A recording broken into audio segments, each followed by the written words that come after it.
Money and relationships can feel like a gray area, but if Winston didn't exist and I was out there dating today, here are the financial habits or red flags that I would never compromise on. Be sure to like, subscribe, and share this episode with a friend. All right, before I get into the list, I do want to clarify, a lot of these non-negotiables are assuming that you're working the Ramsey plan. But the good news is, even if you're not working the Ramsey plan, it's basically common sense. Like, I think it's like wise things that we're talking about on this show. So even if you're not doing step-by-step the baby steps, still stick around because I do think that there's levels of clarity that we all need. And hopefully these red flags that I'm bringing forward, you can relate on. Here's the first financial habit that is a non-negotiable to me, that they're not willing to listen to you. People's experiences really do shape their values, right? The story that you have and that you've lived through, there are things about that shape what you really believe is important. And so if you have your money beliefs and your principles, other people are going to have theirs too, which is so great.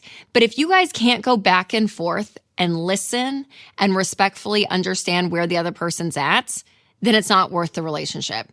Because what will happen then is you start to stonewall and you guys start to live separate lives financially, and especially if you get married, and that's just a disaster. And so when you and your significant other can honestly sit down and say, hey, here's what I believe, here's why I believe this, and here are some things that are really true about me and money that I need to be true in my life, which means if this relationship, goes any further, like, this has to be real for both of us, and we have to have this perspective together. I think it's really important. Now, remember, you're both going to be individuals. So naturally, there's always going to be one who likes to spend more, one who wants to save more, right? So your personality doesn't change, but the value system at which you look through the lens of how you handle your money, that being as consistent as possible is really important. That's why you want a partner who's going to listen to you.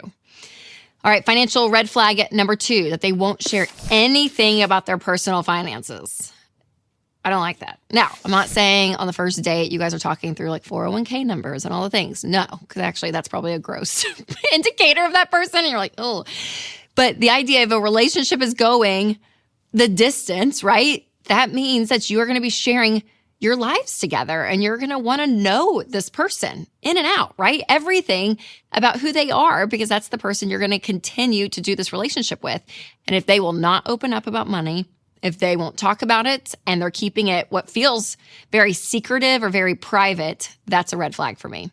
All right, the third financial red flag is that they refuse to combine money after marriage. So this is something that I mentioned, in the first habit, but this is a really important part of marriage because what you're saying is that you are uniting yourself and your life to this other person once you're married.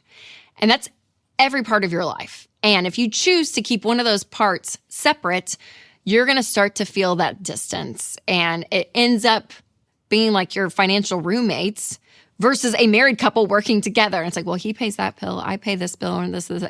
And no, after a while, you start to see how that starts to erode not only the communication around a really important subject, which is money in marriage, but also the way you make decisions, the way you talk about your fears and your dreams, you're not as united. And so coming together in a marriage is going to be huge. Now, once you are married, combining finances is going to be really important. And EveryDollar is one of the best budgeting apps for households to use. And you and your spouse can both have the same login information. You're working out of the same account, which is fantastic because you can see, tactically speaking, where your money's going. And so it really is a great tool for your marriage. So make sure to check out the EveryDollar app. My fourth financial non-negotiable is if they aren't generous. So generosity shows someone's character and their spirit because usually very generous people have levels of compassion, levels of humility and kindness. There's something about someone who is a generous person that makes a really great spouse. And the same is true on the other end of the spectrum. If they're not generous, and not even just with money, but time, conversation, all of it, you're going to start to see who they are. And they may just think very fondly about themselves and it's all about them. And that's what your marriage is going to be. And you don't want that. Honestly, when you have someone who is naturally a giver and a server, that's going to be an incredible partner to have in life. And so generosity, it's literally part of the baby steps. It's baby step 7. And so it is this ultimate goal of living life where you have an open hand. And it's really a beautiful way to live. All right, before I share the rest of my non-negotiables, I do want to tell you about one of our amazing sponsors, Delete Me. So if you don't remove your personal data from the internet, it's basically like on a billboard for everyone to see. Your name, your address, your email, even your kids' names are out there on sketchy data broker websites. And those data brokers collect it, sell that data, and then that puts you at risk for scams and fraud. But the good news is Delete Me removes your data and helps protect you from phishing, harassment, and other online threats. Winston and I use Delete Me, and it saves us so much time and worry. So you guys, your family's safety and financial security are way too important to leave exposed.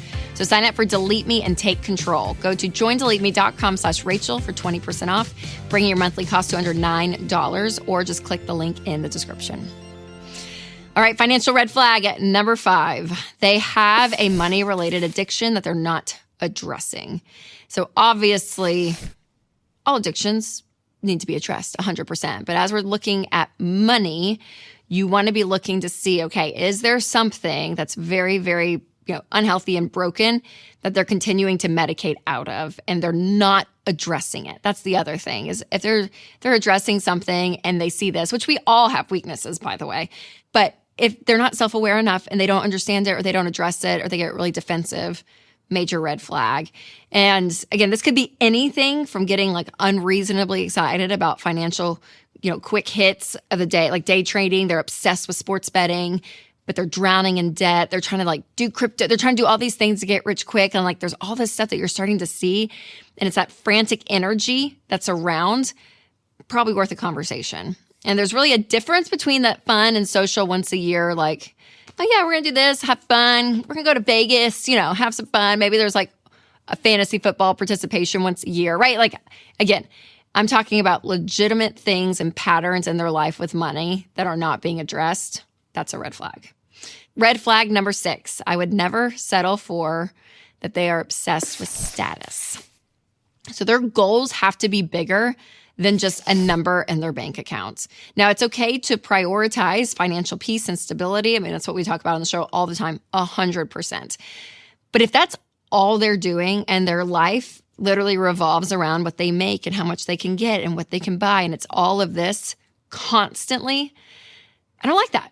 There's a red flag to me there, because it just shows the value at which they place all those things, and that's really, really high, which in the long term, that finish line is always going to move, and there's never going to be satisfaction, and they're never going to be content. And so that's a red flag. All right, like I said, money and relationships, this can be a complicated duo. So you definitely want to check out my episode, The Biggest Mistakes Newlyweds Make in Their First Year. That's coming up. Or if you're listening on podcast, I'll put a link below. All right, you guys remember to take control of your money and create a life you love.